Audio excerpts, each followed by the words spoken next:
Ethical Scenarios in Career Development Services. Monique Riviere and Pamela Mena-Romano, authors. The following video is our final project for the National Career Development Association, NCDA, facilitating career development training. It consists of 2 scenario role plays in which some ethical issues arise.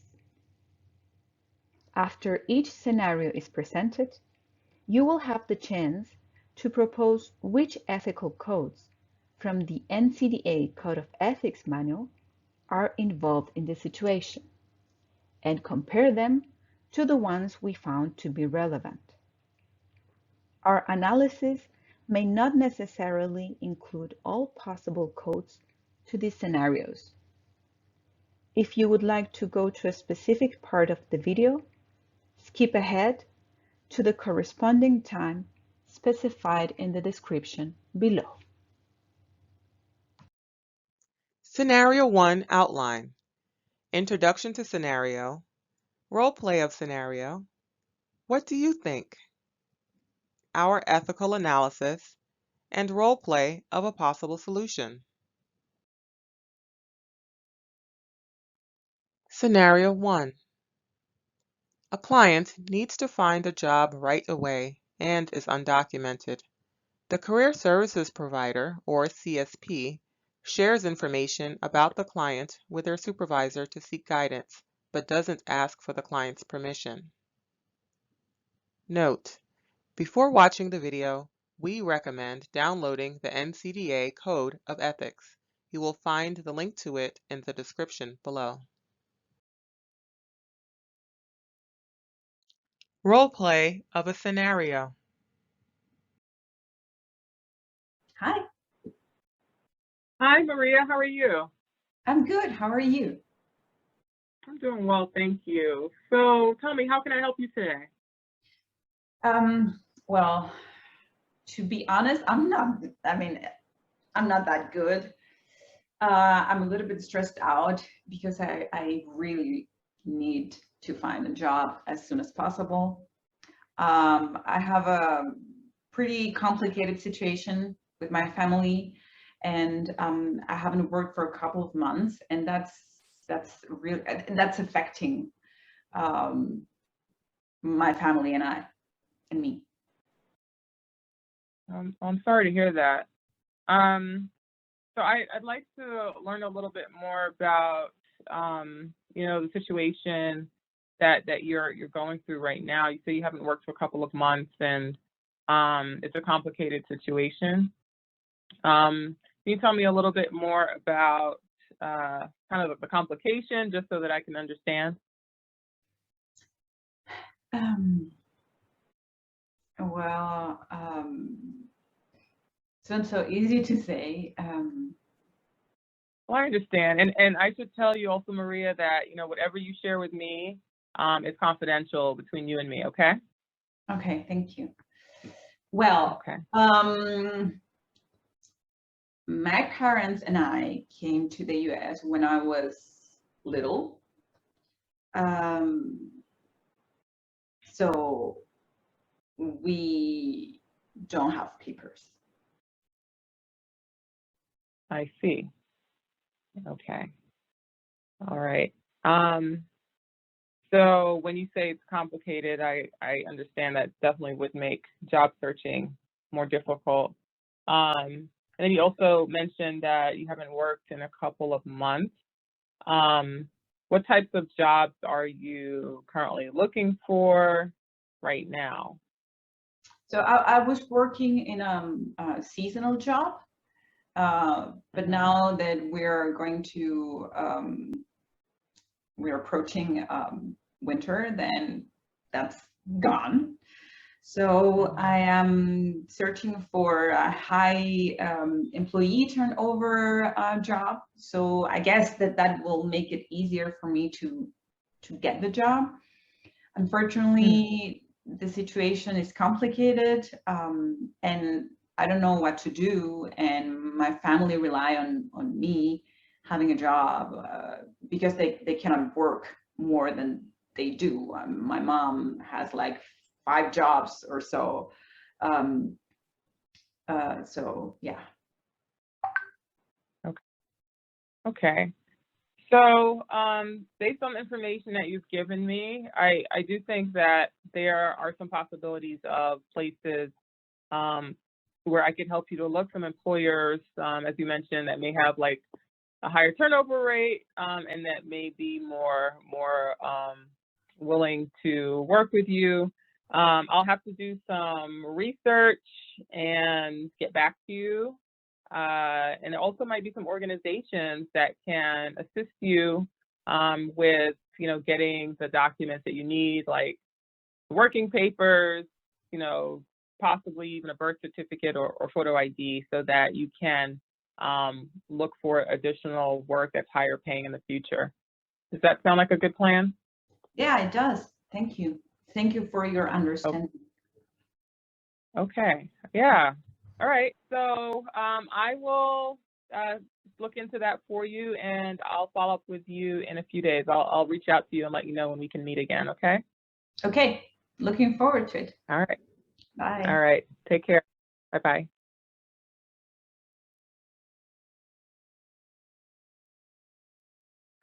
I have got to call Steve about this. Hi, this is Donna. Do you have a minute? Okay. So I just wanted to tell you about a client that I just met with.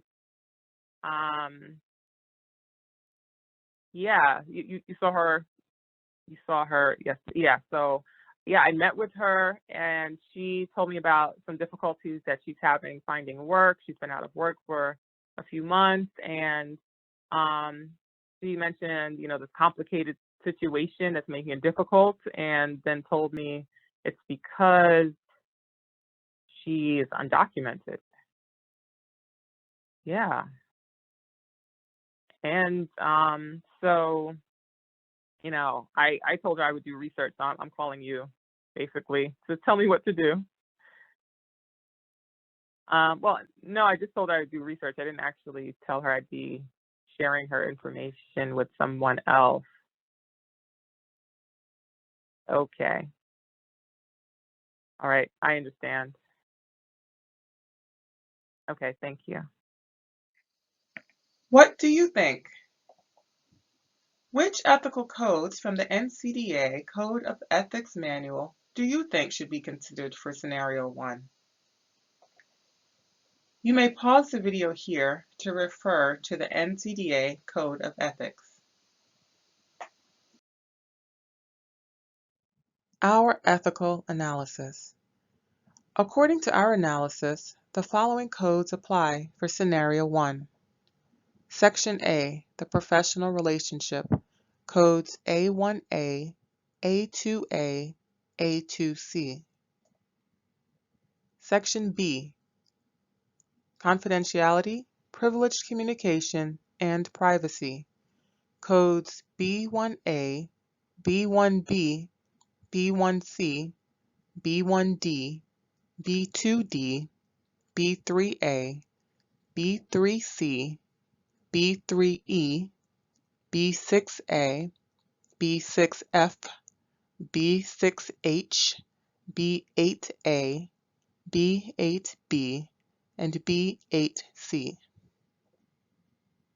Section C, Professional Responsibility, Code C2E. Section D, Relationships with Other Professionals, Code D2D. Section F, Providing Career Services Online, Technology, and Social Media, codes F2C. F3. Section I, Resolving Ethical Issues, codes I1A, I1B, I2D. Role play of a possible solution. Well, yeah, thank you for agreeing to meet with me today. The last time we spoke, we talked about finding some resources in the community and employer resources that could help you with your job search. And I do want to check in on that. But first, I would like to just talk about, I owe you an apology. So when you shared with me your situation last time, you were promised, I promised you that it would be confidential, and you know, that's something that, you know, our office is committed to, you know, respecting the privacy of our clients, and in trying to help you and get those resources for you, I turned to my supervisor, Steve, for help. And, you know, while we were talking, he reminded me that we do uphold our respect for privacy and confidentiality, and I violated that by talking to him without asking you first for permission to do so. So I'm really sorry. I apologize for that.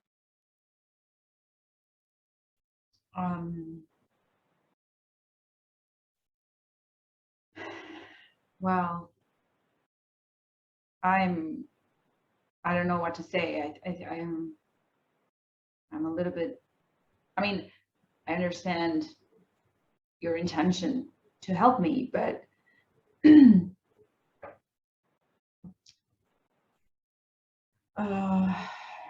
I feel pretty uncomfortable because, so it's not easy for me to share my situation. It's not that I go around and share it with everyone, right? And the fact that I share it with you is just yeah, because I mean, I need to be honest in order to get real help, in order to change my current status. But I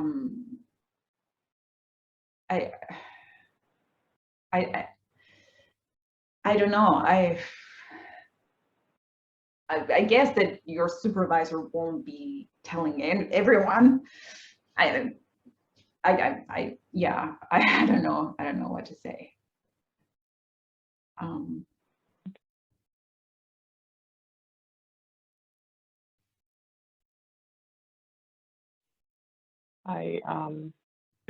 I totally understand what you're saying and where you're coming from with, you know, sharing information in the first place, and now you know, opening yourself up and now being uncomfortable with where your information has gone. You know, like I said, at this office, we are really committed to helping our clients, and I just got ahead of myself, and I do really apologize for betraying that trust that you placed in me, and it wasn't easy, especially for you. I mean, if you have any ideas, or if you want to think about it, what you'd like to do next, you know, feel free to share them with me, or I can point you to another career services provider in our office. I'm happy to do what you would like to do next. Well, I don't want to start with the process all over again. I guess that for me would be helpful to know that your supervisor would not share this with anyone. That would make me feel a little bit more relaxed. And okay. I don't know, I really need some time to process this. Still, I want to thank you for saying this and being honest with me. But I still would like to talk to your supervisor to know that this will stay between us. Okay, understood. And it's very gracious of you. I will definitely connect you with Steve, and you know, you can decide if you want to talk to him one-on-one, or the three of us talk about what's happened, and then how you'd like to move forward and come up with some steps, because ultimately we want to help you in your job search. Okay, thank you. All right, thank you so much, and I'll be in touch soon. Okay, have a nice day. Okay. Bye. You too, thanks. Bye-bye.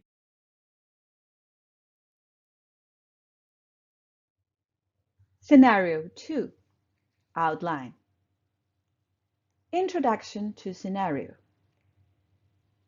Role play of scenario. What do you think? Our ethical analysis and role play of a possible solution. Scenario 2. A supervisor has informed a career services provider, CSP, in training that their colleague is on emergency medical leave, and the trainee will need to assume their clients and duties temporarily, starting now. The CSP in training is distracted during an online session and doesn't address the issue with the client. Note: before watching the video, we recommend downloading the NCDA Code of Ethics. You will find a link to it in the description below. Role play of scenario. Hello. Hi. Nice to meet you. I am Alex. I'm a career services provider in training. And today I'm here because Peter, your career services provider, had medical issues, so he couldn't be here today. Okay, sorry to hear that. Hi, Alex. I'm Abby, and I just briefly have been working with Peter on my job search. Okay. Well, while looking through your the records from Peter, I read that you are interested in working in a warehouse. I'm sorry, in a warehouse job. Could you please tell me a little bit more about that? Yeah. So I came to him for help because I've been looking for a job in the warehouse for a while. I even applied to 2 jobs, and I haven't heard anything. I haven't heard back, and I figured that because my friends told me about like this warehouse job that they had at this new facility that opened up, that it would be easy for me to get a job, and so I figured that for this application that I would get help, and so the help I'm supposed to get is with the job application, creating a resume, and then maybe some help interviewing. All right. So I heard that you are interested in applying for a specific warehouse job, but have you already done that? Have you applied for other warehouse jobs? Yeah. So as I just mentioned previously, I've applied to 2, and I haven't heard anything back. Okay. And so so this job, I just wanted to get help, so that would help my chances of getting an interview and hopefully getting the job. Mm-hmm. So reviewing the 2 applications that you sent, is there anything that you would like to do differently this time? I don't really know. Not really sure why I haven't heard back anything yet. I mean, I filled out the application, my name. I've had a couple of previous jobs. I put that in there. Okay. So how does it sound, the following? Let's just take a look at what you wrote in your resume, and let's have the job description of the job that you want to apply to, and compare what they're asking or what they need with what you're offering. How does it sound? I don't have a resume, so I came for help in creating a resume for the first time, and also with a job application. But I did see the job description on the warehouse's website. So if that's the job posting that you're talking about. Yeah. Okay, so I'm going to allow you to share your browser, and we can start from there. How do Okay, I can do that. Okay, great. What do you think? Which ethical codes from the NCDA Code of Ethics Manual do you think should be considered for scenario 2? You may pause the video here to refer to the NCDA Code of Ethics. Our ethical analysis. According to our analysis, the following codes apply for scenario 2. Section A, the professional relationship. Codes A2A, A10A, and A10D. Section B, confidentiality, privileged communication, and privacy.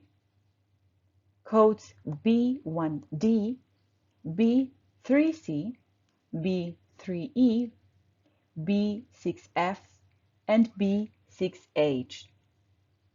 Section C, professional responsibility. Codes C1, C2A, C2B, C2C, C2H, C3A, and C4A. Section D, relationships with other professionals. Codes D1F and D1H. Section F, providing career services online, technology, and social media. Codes F1A, F2B, F2C, F3, F4E, and F7D. Section G, supervision, training, and teaching. Codes G1A, G1B, G5A, and G5C. And Section I, resolving ethical issues. Codes I1A and I2D. Role play of a possible solution. Hello, Abby. Hi, Alex. How are you today? I'm good. How are you? I'm good, thank you. Before we start with our meeting, well, as you can see, Peter is still dealing with his medical issue, and that's why I'm here. But also, there's another reason why I'm here. And the first thing that I want to say is that I would like to apologize to you, because in our last meeting, there was something happening in my office. There were people asking me stuff that got me really distracted, and I didn't want to interrupt you, so I didn't address the fact that I was being distracted. And Wait, I'm sorry. Are you saying that there were people listening in on our conversation while we were talking? no, I know that it sounds like there was a confidentiality issue here, but I want to assure you that they weren't listening. They were at the door, just asking me that they needed to talk to me, and I was saying, let's, like, afterwards, but they didn't listen to anything that you just said. Just Okay. for you to be sure, next time I will be sure of showing you that I'm wearing earbuds, so that you can feel relaxed and confident that nobody's listening. Okay. Well, thanks for letting me know. Yeah, I did kind of notice that there was something going on. I wasn't sure if you were totally with me and present, and I was kind of wondering whether there was someone else in the office. I was a little uncomfortable. So anyway, so just, yeah, thanks for letting me know for next time. I'm really sorry to hear that I made you feel uncomfortable. That was never my intention. Quite the opposite. I wanted to be there for you, and that's why I was telling the other people just, later. But I should have addressed that immediately with you. So I'm really sorry. Okay. The other thing that I wanted to talk to you about is that you weren't aware of Peter's situation, and I talked to my supervisor, Lisa, and she will contact you to offer you some additional support and some different options for you to take, because we didn't talk to you from the beginning about this situation. And of course, we should have asked for your consentment to work with me instead of Peter. Even though it was an urgent situation, we still should have approached you before. Okay. I mean, I understand these things happen. I heard you mention earlier that is it a trainee? Mm-hmm. And when I got the flyer for the Career Center, it said that I could work with a certified career services provider. And so that's what Peter said that he was. So does that mean that you aren't certified?